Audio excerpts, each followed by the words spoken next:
Soutenons-nous vivants en Christ. C'est le thème de ce matin. Soutenons-nous vivants en Christ. À l'église. Dans notre communauté. Bien-aimés dans le Seigneur. Vous ne pouvez pas soutenir quelqu'un que vous n'aimez pas. Amen. Amen. Les pharisiens sont venus voir Jésus.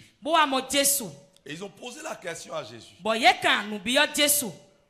Parlant des 10 lois de Moïse, quels sont les commandements qui sont les plus privilégiés que toi tu nous conseilles que nous devons pratiquer?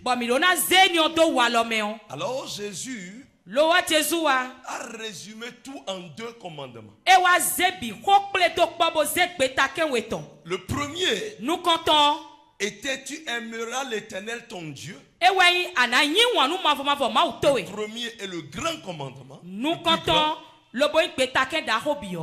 Il dit: tu aimeras l'Éternel ton Dieu de tout ton cœur, de toute ton âme et de toute ta pensée et de toute ta force. Ça veut dire quoi? Dieu est mis au premier plan dans la vie de l'homme. Cela s'impose à tout homme. Qu'on devait placer Dieu au premier plan. Dis voisin, où as-tu placé Dieu? Est-il au second plan ou au premier plan pour toi?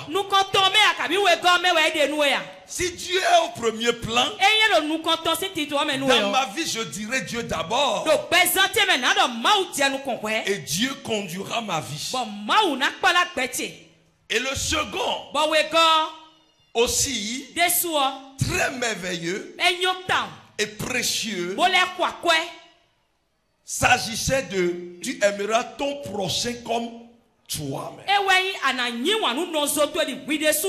Lisez-moi ça dans Marc chapitre 12, le verset 31. Voici le second. Tu aimeras ton prochain comme toi-même. Il n'y a pas d'autre commandement plus grand que ceux-là. Vous ne pouvez pas choisir soutenir quelqu'un que vous n'aimez pas. Ça veut dire que vous vivez dans l'hypocrisie. Amen. Vous aimez et vous avez compassion. Et c'est ça qui se révèle par votre bonté envers la personne. Amen. Chapitre 4, le verset 7. Bien-aimés, aimons-nous les uns les autres. Car l'amour de Dieu, et quiconque aime est né de Dieu et connaît Dieu.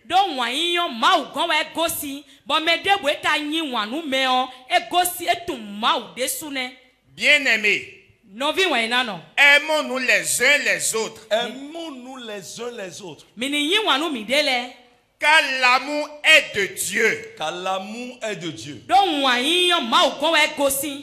Et quiconque aime est né de Dieu et connaît Dieu. Et quiconque aime est né de Dieu. Ça veut dire que si tu n'aimes pas, tu n'es pas de Dieu. Philippiens chapitre 2 verset 4. Que chacun de vous, au lieu de considérer ses propres intérêts, considère aussi ceux des autres.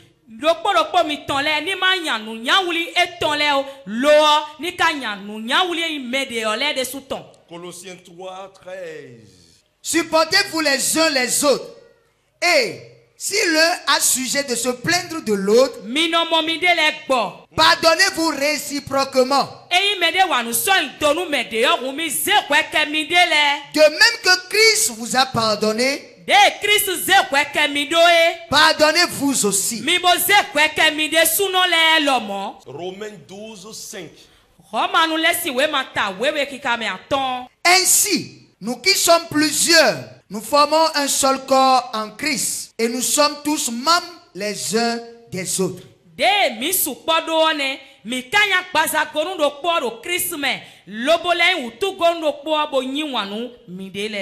Amen. Amen. Ça veut dire quoi? Nous sommes nés de différents pères sur le plan biologique. Nous sommes issus de différents villages, différentes régions, différents pays. Mais Christ nous a réunis ici.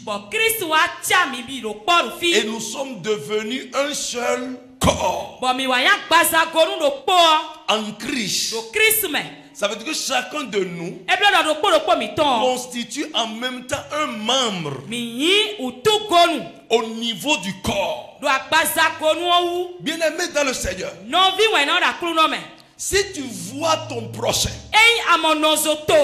en Christ, tu dois savoir que c'est ton corps. Si quelqu'un est assis à côté de toi, tu dois savoir que c'est toi-même qui es assis.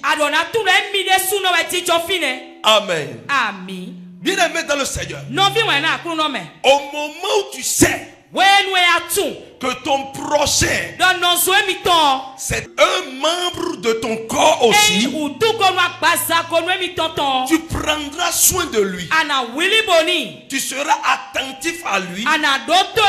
Et tu écouteras aussi ses supplications. Tu pleureras avec lui.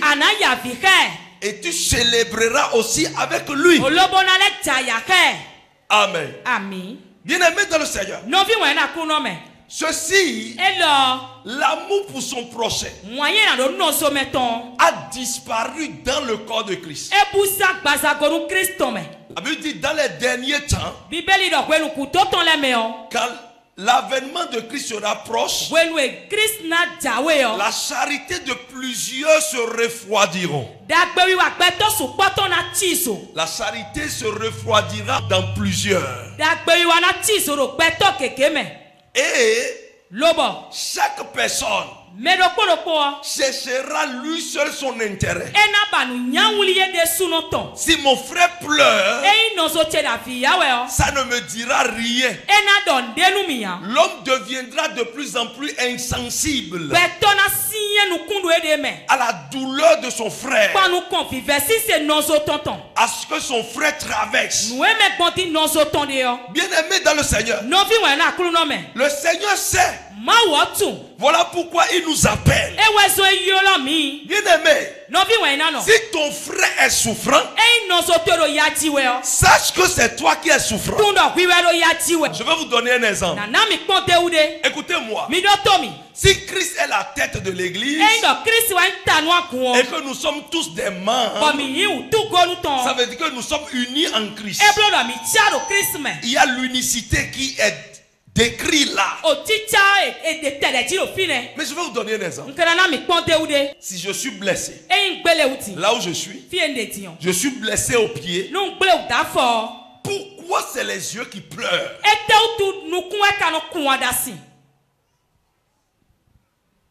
J'ai un couteau et subitement ça a blessé mon pied et le sang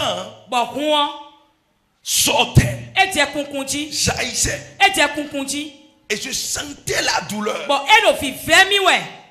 Pourquoi? C'est les yeux qui commencent par couler les larmes. Est-ce que c'est du grès qui est rentré dans l'œil? Est-ce que ce sont mes paupières qui ont des problèmes? Est-ce que ce sont mes sourcils qui ont des problèmes?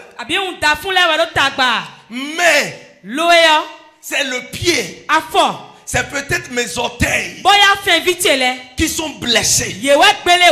Mais c'est l'œil qui vient couler de larmes. Quelqu'un dit Jesus. Pourquoi c'est l'œil qui coule de larmes? C'est parce que l'œil reconnaît sa liaison avec le pied. Sa fraternité avec le pied. Pourquoi quand le pied est blessé, c'est la bouche qui crie? Pourquoi c'est la bouche qui dit Jesus? Pourquoi c'est la bouche qui dit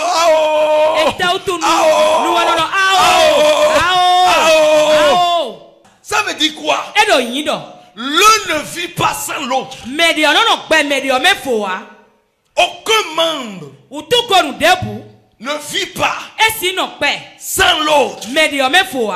Si l'autre je frappe à sa tête, si ça moelle l'épinière tout de suite, il va perdre ses membres. En même temps, il va paralyser. Amen. Mais est-ce que c'est le pied que j'ai frappé? C'est le pied que j'ai frappé. C'est la tête que j'ai frappé. Mais le pied en souffre. Pourquoi le pied ne fonctionne pas sans la tête? Si ton frère à l'église est souffrant et que tu ris, il faut savoir que toute plaie au pied envoie de ganglions dans les aisselles ou bien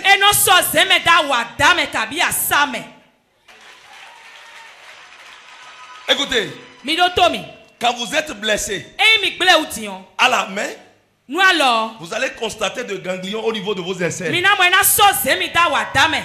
Ou bien, si vous êtes blessé au pied et que la plaie au pied, vous avez de ganglions ici.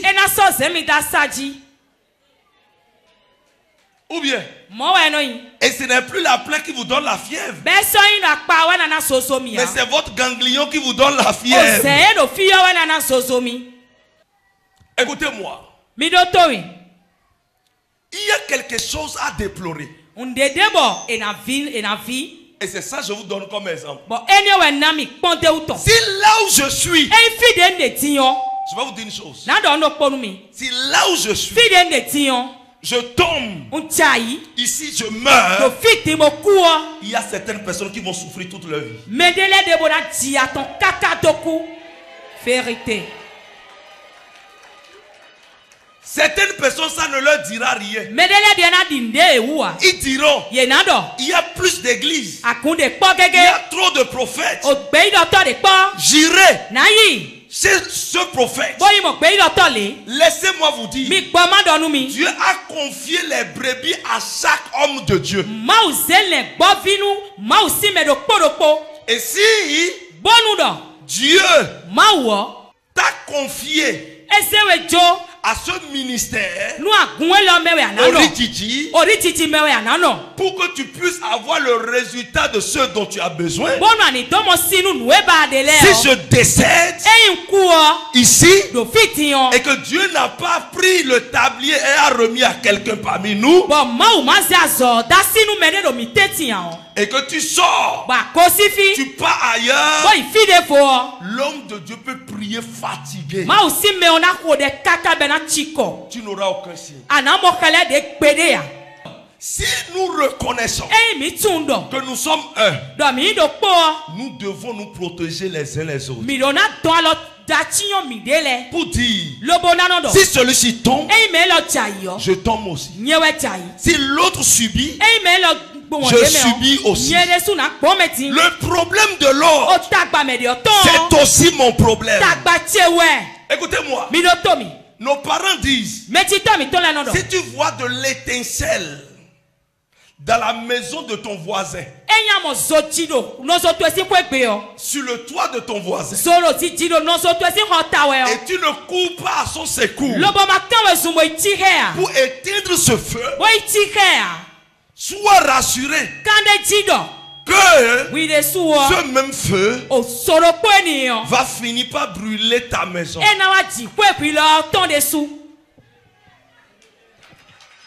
Quelqu'un dit Jesus. Si nous sommes en Christ, nous devons nous aider, entraider. L'entraide est obligatoire. C'est dans la communauté chrétienne que j'ai vu un mal, que j'ai vu une maladie incurable, où tu vois quelqu'un en situation, tu vois ton frère dans le besoin, et tu dis que Dieu te bénisse. Que Dieu te bénisse. C'est de la communauté chrétienne que j'ai vu qu'on dit à quelqu'un que Dieu te bénisse. C'est bien que Dieu te bénisse. C'est un bon langage. Mais laissez-moi vous dire, Dieu ne descend pas pour payer le loyer de quelqu'un.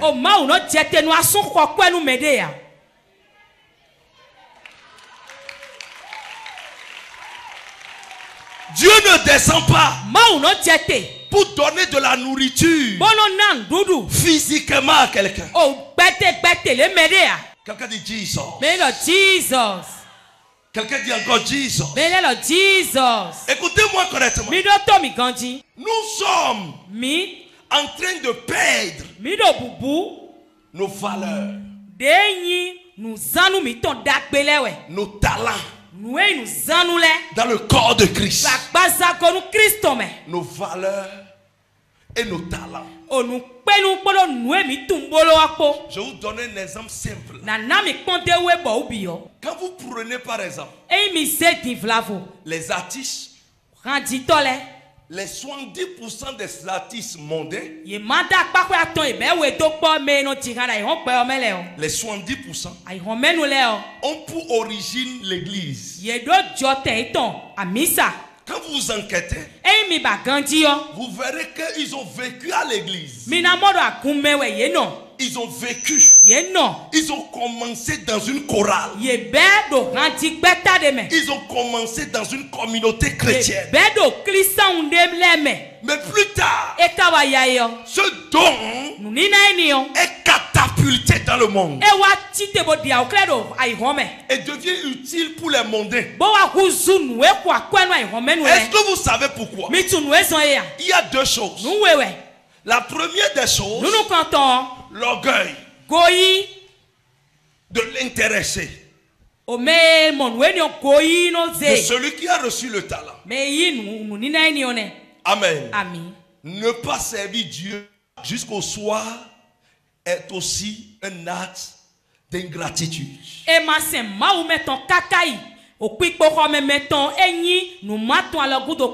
La deuxième chose, c'est quoi?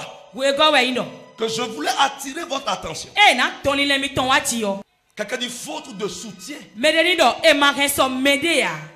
La personne qui est venue jouer ou venue chanter correctement, tout le monde est content. Il déploie l'onction dans l'esprit et il vit une vie pieuse. Ce n'est pas une vie déshydratée du Saint-Esprit, non. Une vie déshydratée du Saint-Esprit. Il ne se vadrouille pas. Et c'est comme ça. Il chante avec esprit. Et puis les gens reçoivent la guérison.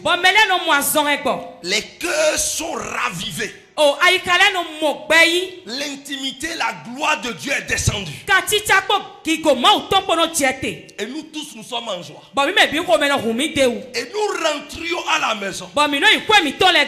Et lui, le déplacement pour se rendre à la maison, il ne trouve pas. Et la nuit là, lui doit à juin.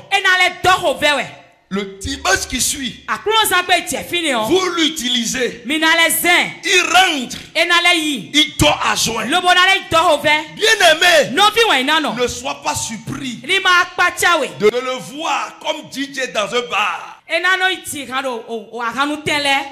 Parce qu'il dira, il faut que je fasse aussi ma vie. Mes besoins. je vais me vêtir. Je vais me nourrir. Alors il peut prendre un contrat dans un bar. Parce qu'il a besoin. Conséquence, il disparaît peu à peu de l'église. Il disparaît peu à peu de l'église. Et vous direz, mais pourquoi? Pourquoi? C'est pas bien. C'est pas ceci. Écoutez-moi. Quand toi tu viens à l'église, tu reçois, tu pars, tu ne manges pas chez toi. Est-ce que tu as pu dire prends 1000 francs un jour? C'est comme ça que vous vous soutenez. C'est comme ça que vous êtes frères. Bien-aimés dans le Seigneur. Et cette responsabilité est tombée sur l'église. Et vous allez voir tous les talents que Dieu révèle dans l'église repartent dans le monde. Et c'est fini. Parce que c'est là où il a trouvé de refuge. C'est là où il a trouvé à manger. La personne n'avait pas de tenue. La personne n'avait pas de chaussures. Mais il avait un talent.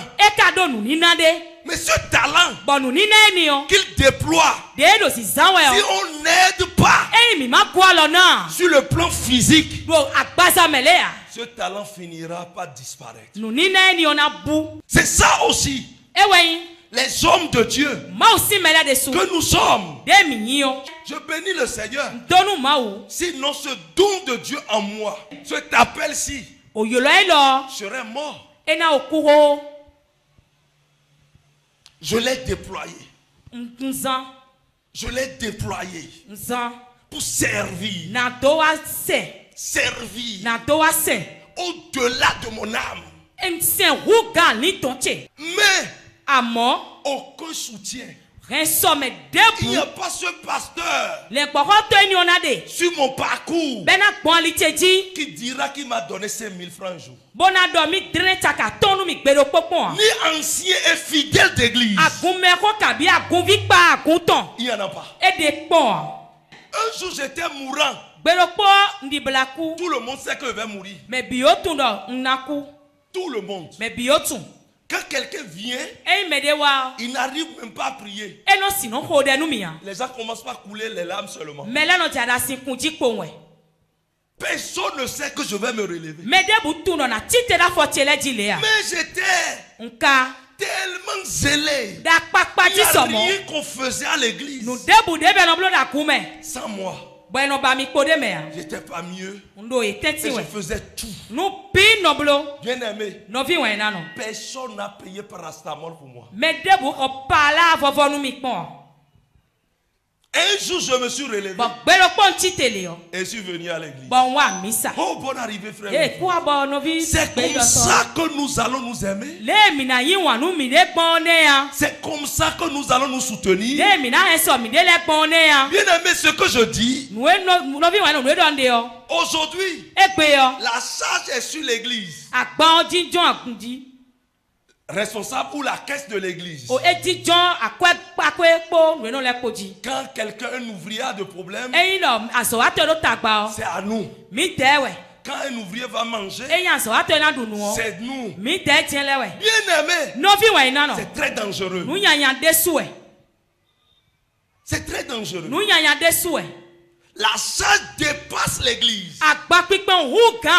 Il n'y a personne qui puisse dire moi je prends la charge de telle personne. Ça n'a pas besoin, tu n'as pas besoin de déclarer.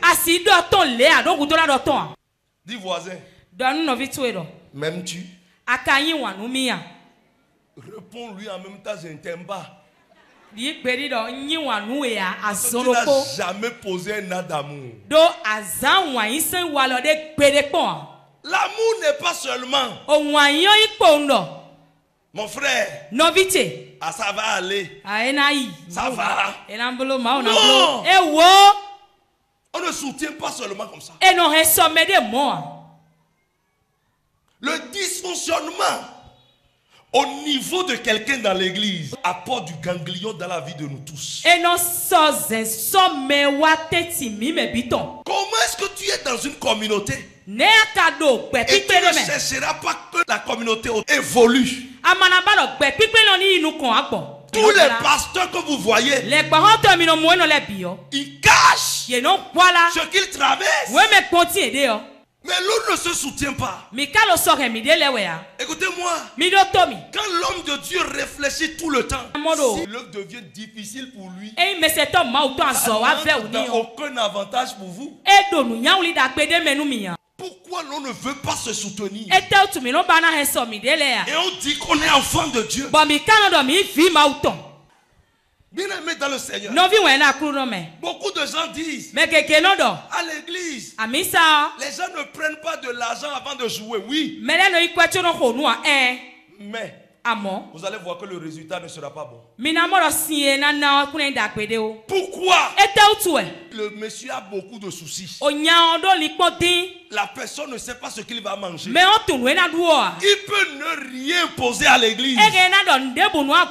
Mais le soutien des uns et des autres le suffit. Le soutien des uns et des autres. Si celui qui est Ocha, tu le vois jeune, et il travaille à l'église. Il est là. Il travaille. Écoute-moi. Où l'accueil te place? Au lieu que vous les honorez, vous les insultez encore. Un jour seulement, le Ocha est fatigué. Et il rentre à la maison, il ne vient pas le culte. On commence par délivrer, tu tombes bizarrement. D'autres vont rester. Et où sont les Ocha? Toi, tu ne peux pas faire Ocha. Toi là, tu es dispensé de ça. N'es-tu pas un humain comme eux? Ceux qui travaillent à l'église, ils ont des talents que nous devons protéger, soutenir. Mais nous les délaissons et on les voit comme des gens de basse classe.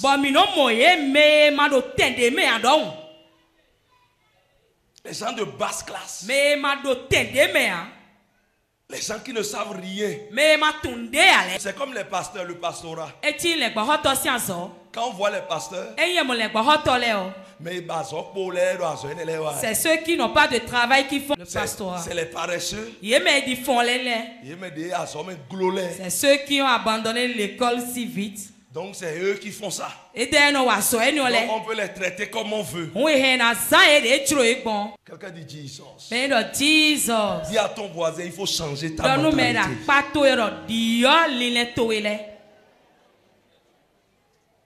Non. Ça veut dire que c'est un système du clientélisme. La Bible dit, heureux est l'homme qui vient dans la présence de Dieu. Ça veut dire que quand tu viens dans une pensée positive, le Seigneur te visite obligatoirement. C'est des gens qui sont debout ici. Vous allez penser qu'ils n'ont pas leur rôle. Vous allez voir que parfois les gens veulent tomber comme ça. Et ils peuvent tomber et leur tête va frapper sur Dieu. Mais leur présence ici sauve de justesse. C'est bien. Si quelqu'un casse la tête là, il reste. On ne va pas t'appeler. C'est moi. Au moment où je serai au tribunal, au commissariat, je viendrai encore prier pour toi. En me délaissant, tu te fais du mal. Régler un problème à l'église, c'est régler soi-même son problème.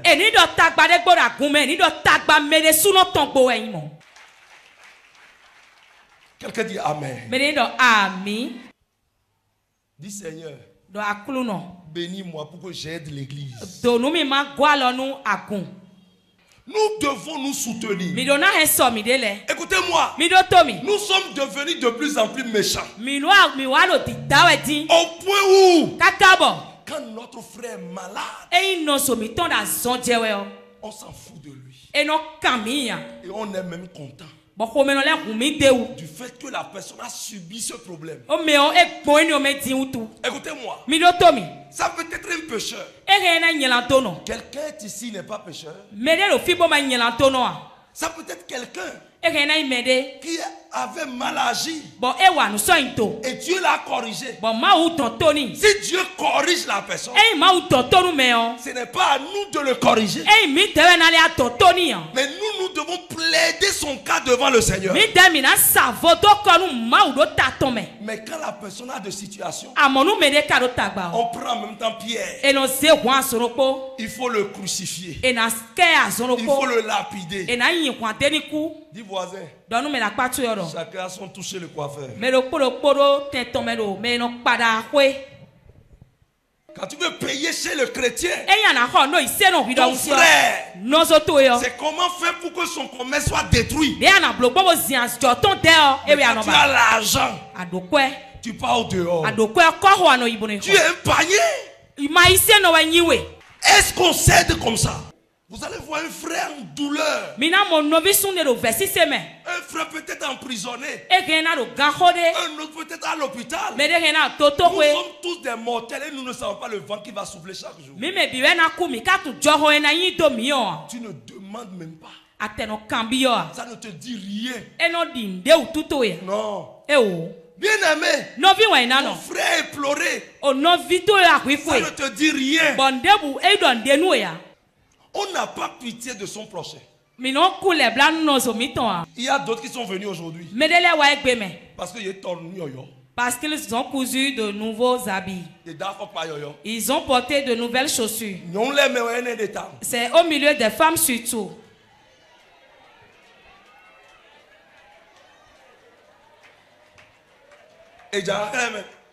Il veut nous montrer.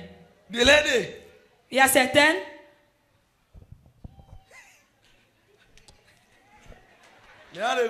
Comment tu vas? Ça va frère, ça va? Il veut voir la qualité. Est-ce que les os mais on va. Il veut voir si la personne a porté les ovis.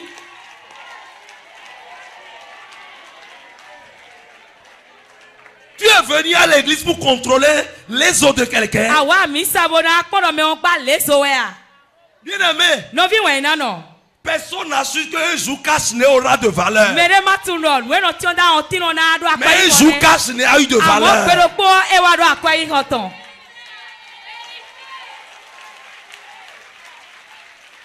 Le dernier d'aujourd'hui peut devenir le premier de demain. Tu es en voiture. L'autre veut venir au programme. Ah mon frère. Est-ce que ta voiture, tu as déjà trouvé des gens? Toi-même, tu dis non. Et la personne te dit, le jour du programme là, tu vas m'aider. Il te dit comment on va faire, est-ce qu'on va cotiser carburant? Tu te tais. Et le jour là, simplement, tu roules. Tu viens à l'église. Et lui aussi te démerde. Il va venir te voir. Si je ne paye pas, mes enfants me payeront. Si je ne paye pas, ma femme me paye. Si je ne paye pas, mes soeurs ou frères me payeront.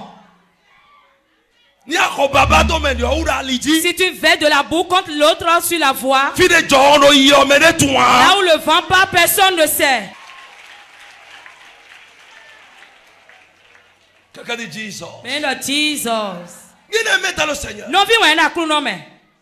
Pourquoi on ne peut plus se soutenir? Pour moi, l'église, les gens ont peur que quelqu'un sache leur problème. Aussitôt, la personne te dit le problème. Allô, Koutanou? Allô, Koutanou? Koutanou, vidare. Koutanou, tu es où? C'est moi, nous blessis. Parce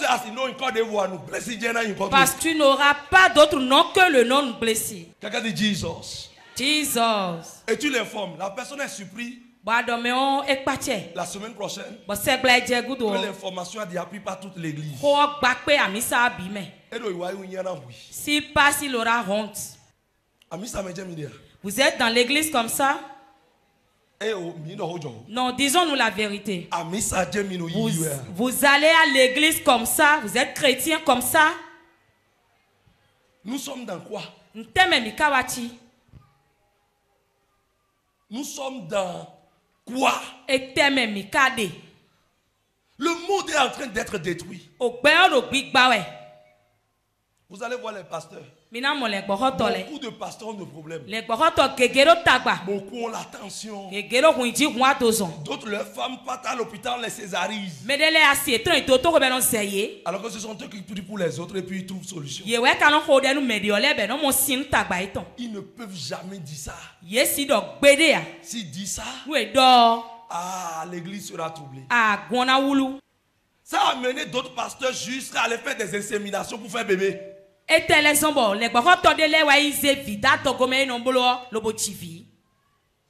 Juste pour prouver. C'est quoi ça? L'heure de Dieu est la meilleure.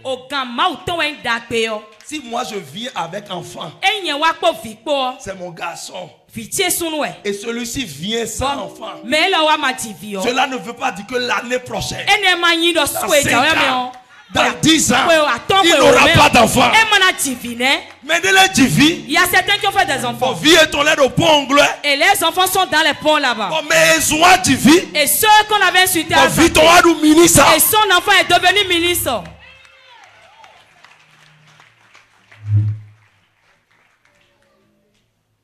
Quelqu'un a chanté. Mais celui qui a vu aujourd'hui n'a pas vu demain. Non. Faites attention. Le truc est venu juste à ce que les églises se font des concurrences. Nous allons détruire ce pasteur. Nous allons lui faire cela. Vous pouvez détruire Christ. Écoutez-moi. Si celui-ci m'écoute, je suis pasteur, lui m'écoute. Cela ne veut pas dire que si papa Oseni est pasteur, il va l'écouter.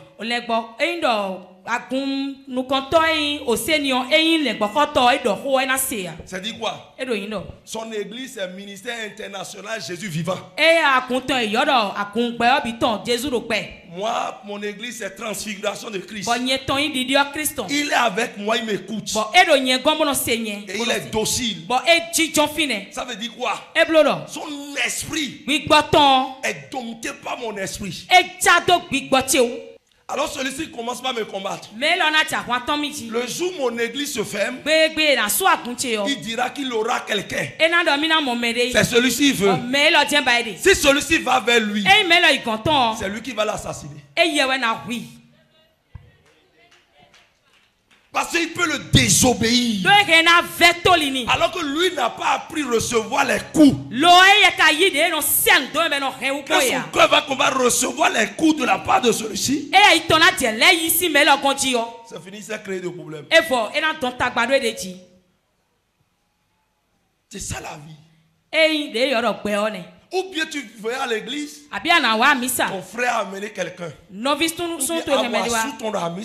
bien tu as vu son mari à l'église. Et comment faire pour détruire son mariage? Et vous les hommes, vous rassemblez avec les hommes. Au lieu de vous donner de bons conseils. C'est ta femme, tu dors comme ça. Quelqu'un dit Jesus. Qu'est-ce que je veux dire par là? N'écoute pas les conseils. Les gens qui vous montrent pour que la responsabilité que vous accomplissez dans vos foyers, vous les abandonnez. Vous les abandonniez. Si tu prenais soin de tes enfants, continue. Si tu prenais soin de ta femme, continue. Femme! Vous qui cuisinez, vous lavez tous les assiettes avant que vos maris ne rentrent. Parce que tu es venu à l'église, l'autre a changé de cheveux. Ah ouais, bon, mais le dimanche prochain, elle a encore changé de cheveux. Écoutez-moi. Est-ce que c'est forcé? Et tu vas tirer conclusion en même temps. Mon mari ne me prend pas soin de moi. Mon mari, cheveux d'olive, cheveux d'olive, cheveux d'olive. Tu as vu celui-là en train de changer la tresse, il change les pains. Pas moi, ouais. Pour moi, c'est pas moi. Eh oh. Non. Je ne vais pas lui préparer bien à partir de maintenant. Une femme, écoutez-moi, doit accomplir son devoir tel qu'il faisait avant de connaître même l'église. Normalement, quand vous connaissez l'église, ça doit s'améliorer. Ça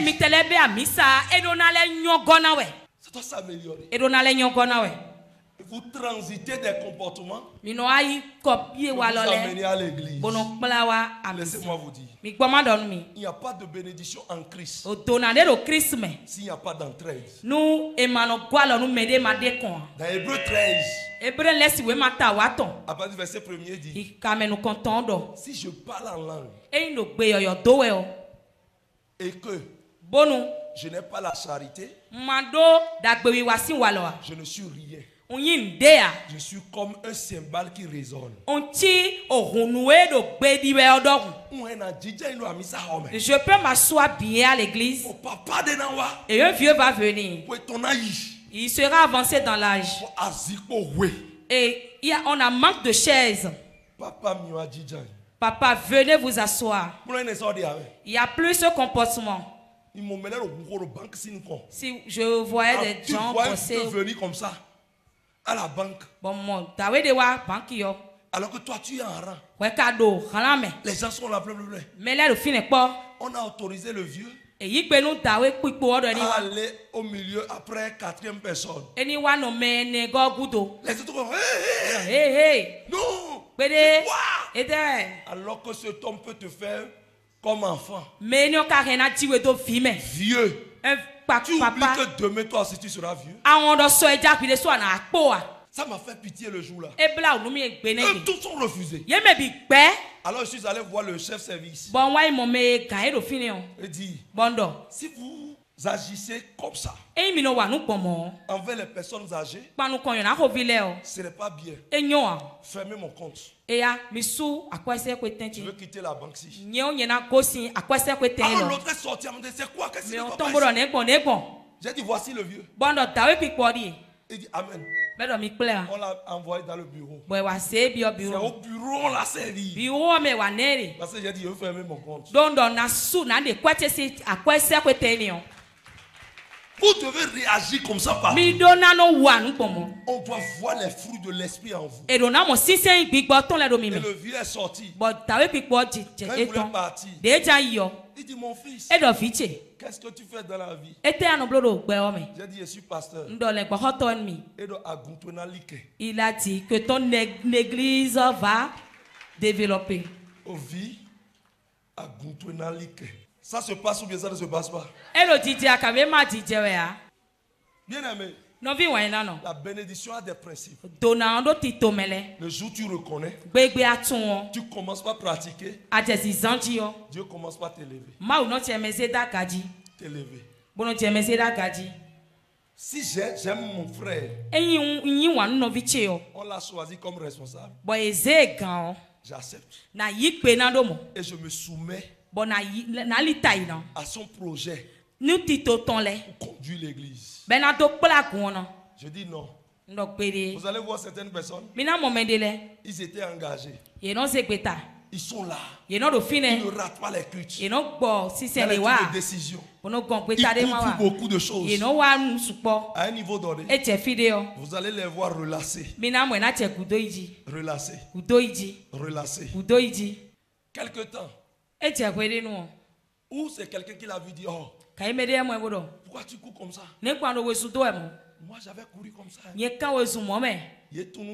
ne m'ont pas reconnu. Il y a le marché. Alors nous allons chercher différentes choses. Et puis c'est comme ça. La personne relâche. Mais on a tu te fais du mal. Tu ne fais pas du mal à l'église, mais à toi-même. Tu te détruis sans s'en rendre compte. Parce que ton cœur n'est pas libre. Ton cœur est frustré. Ton cœur a quelque chose. Il y a de l'aigreur à l'intérieur. Et la prostitution a commencé par agir contre toi. Vous allez voir des gens. Ils sont là. Ils vont faire comme s'ils sont anges. 6 mois. Vidim. Amen. Amen. Aujourd'hui, ce que tu as perdu parce que tu n'aides pas ton prochain, tu vas reprendre ça. Jésus a dit, quand j'étais malade, m'as-tu rendu visite? Quand j'étais en prison, m'as-tu rendu visite? Est-ce que tu m'as soutenu? Écoutez-moi. Soutenez ceux qui sont dans la faiblesse. Mesdames et messieurs. Celui qui a vu aujourd'hui n'a pas vu demain. Celui qui a vu aujourd'hui. Nous si celui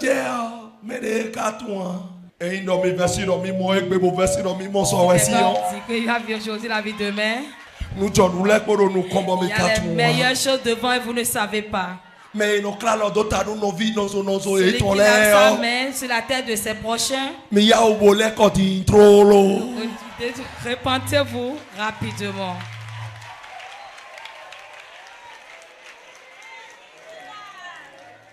Vous ne repentez pas, il y a un Dieu sur la terre qui détruit. Le vent tourne de la gauche et de la droite. Celui qui a autorité aujourd'hui peut devenir citoyen demain. Celui qui est fidèle aujourd'hui peut devenir pasteur demain. Si tu ne prends pas soin de ton pasteur d'aujourd'hui, ton enfant deviendra pasteur demain. Si quelqu'un chante aujourd'hui et que tu ne roules pas, demain va t'insulter.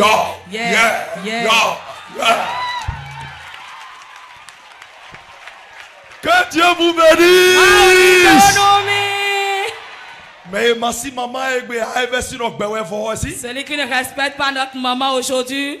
Si papa toi ici assis. Si tu ne respectes pas la femme de ton père, sache que quelqu'un d'autre va t'insulter toi aussi.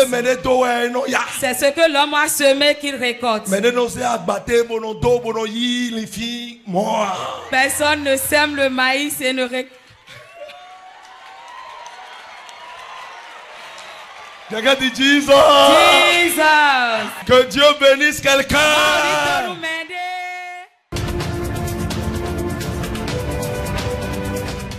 Hope TV, l'espérance en Jésus-Christ.